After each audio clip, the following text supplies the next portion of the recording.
might fit. And it's, hi, how you doing tonight? Let me start off by telling you, this is my real voice. You're not having a hee-haw flashback. This is the way I really talk. I am from Atlanta, Georgia. I don't live there now. I moved to LA a couple of years ago, and I never thought I would leave the South, but I started doing a little TV and getting on the air, and then my kinfolk said, Jeff, move away from there. And can't believe you laughed at that, honestly. What can I tell you is going on with me? I just found out 2 months ago I'm going to be a father for the first time. I'm really excited about that. Thank you. When my wife finds out, she's going to kick my ass, I swear.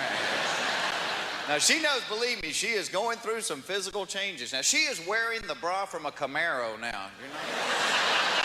Not just for the support, but it keeps the bugs off her blouse. It's,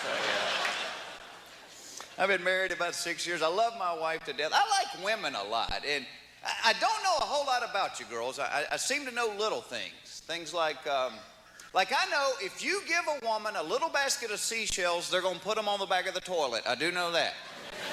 I don't know why, but that's where they go. They go on the back of the toilet. You never see a toilet on the beach, but you will see a beach on the toilet.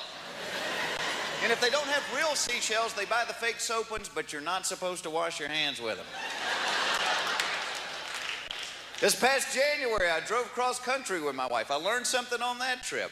A woman's job on a long trip in the car is to sleep and control the heat and air conditioning.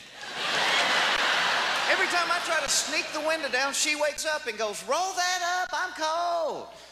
It's like, why don't you hold a pan of muffins so we'll have something to eat when we get there? 5 days, I hardly saw her. She was buried under all these jackets and blankets. Once a day, I'd hear her voice. Where are we? We're in hell. That's where we are. We're in hell.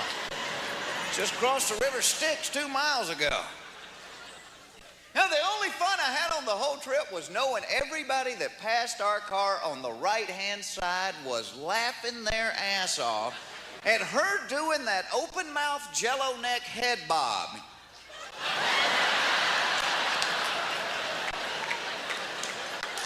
They're laughing at you and you don't even know it. And don't get me wrong, you need a woman on a long trip in the car. You need them.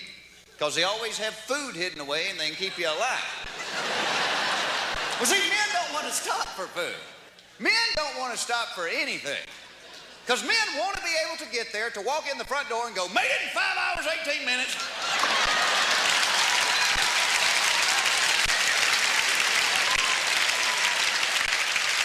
3 minutes faster than last year. Didn't even stop for gas. Pulled up behind a tanker truck. We hooked up with him. Had the kids pee out the window, and here we come, buddy.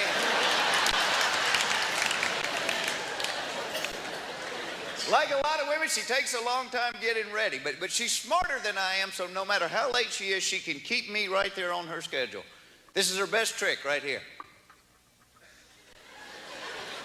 You're not wearing that, are you? No, I ain't wearing this. It's just what I'm wearing while you're getting ready.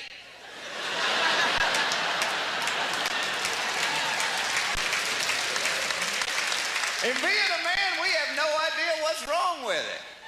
We try on everything we got. What about this? A sweater and a bathing suit. What do you think about that, huh? I got more. Hold on, I'll be back. It amazes me, as little as men know about fashion, girls, you still ask our opinion about stuff. We'll be ready to walk out the door. My wife will say something like, honey, which earrings do you like better, the white ones or the black ones? Oh, hell, I got a 50-50 shot at this. I'll say the white ones. The white ones, now I've got to change this blouse. No! Never leaving this house. Crap, I got to shave again. When we're men, we just don't care as much about how we look. You never see a guy picking up his buddy to go fishing at 5 o'clock in the morning going, damn, Bill, you ain't gonna wear that shirt with them shoes, are you? It's after Labor Day, for crying out loud.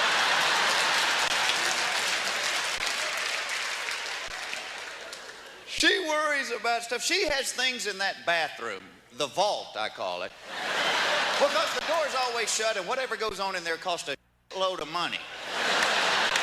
I snuck in one. She has things on one shelf for dry skin, oily skin, chapped skin, combination skin. Have you ever known a man with combination skin? I mean, let's say somewhere out on the construction site. Hey, Donnie, drop the hammer, come in a trailer. Now, Donnie, I'm not trying to hurt your feelings, but you have dry cheekbones and a greasy forehead. It's combination skin, Don. Well, I didn't want to say anything, but the men been laughing at you and calling you Mr. Flaky Face. Same thing with smell. She asks me every day, do I smell good? Like the way I smell? See, because if men have an odor, it's usually an accident. Charles, what is that alluring fragrance? Oh, that's Michelob. I hit a bump in a truck. Both sexes care about smell. They do, but women will go to trouble to smell good, and men are more like, hey, does this stink too bad to wear one more time? Maybe I should put it in the dryer. I think women feel a sneeze coming on. Every time before my wife sneezes, she reaches in her purse, pulls out a tissue.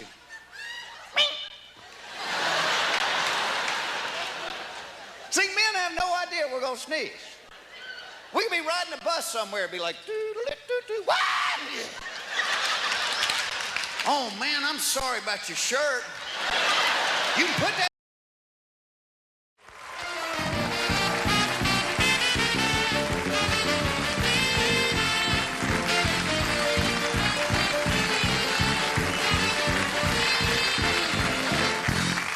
Thank you very much. It is nice to be back here. As Charlie said, I did write the book, You Might Be a Redneck If. In fact, I have to tell you, this summer I was working in Oklahoma. A guy brought one of the books to the show. The book was real beat up. And the guy came up to me. He said, sir, he said, I keep this on the back of my toilet. Would you sign it? I said, well, if you'll hold it, I'll sign it. But for those of you that may not know if you're a redneck or not, they asked me to do a few to try to help you out. Things like if you own a home that is mobile and 14 cars that aren't, you might be a redneck. If you take your dog for a walk and you both use the tree at the corner, you might be a redneck. If you refer to the 5th grade as my senior year, you might be a redneck. If you prefer car keys to Q-tips, you're grown, but you know what I'm talking about. If the most common phrase heard in your house is somebody go jiggle the handle, you might be a redneck. If you've ever taken a beer to a job interview, you might be a redneck. If you see a sign that says say no to crack and it reminds you to pull your jeans out,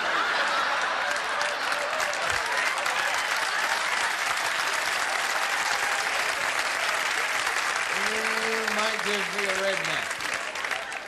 And trust me, I know about rednecks. In fact, this summer I did something I'd always wanted to do. I cashed in a ton of frequent flyer miles. I took everybody in my family to Hawaii. 13 people, thinking this would be the vacation of a lifetime. It ended up being the Clampetts go to Maui. Because you get my family together, there is an empty Kmart somewhere. They show up at the airport, they are using coolers and grocery bags for luggage. This guy kept like, which one's yours, the Samsonite? It's like, no, sir, we got the Igloo with the duct tape on it and the 5 Piggly Wiggly bags right there. And on the plane ride over there, the movie they were showing was Homeward Bound, The Incredible Journey. 5 minutes into this movie, my brother turns to me and goes, you know that ain't them dogs' real voice. My sister got mad. Well, thanks for spoiling it for everybody else. And we were staying right on the beach. You could tell which rooms were ours. Ours were the ones with the underwear hanging off the balcony. And according to the manager, the site of the only peeing for distance contest they had ever had there. Which I am ashamed to say my Aunt Rose won in the second round.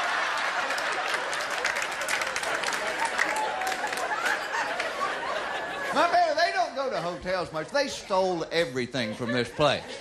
When you get out of the shower, you are using toilet paper to dry off with because they have the towels in the Piggly Wiggly bag.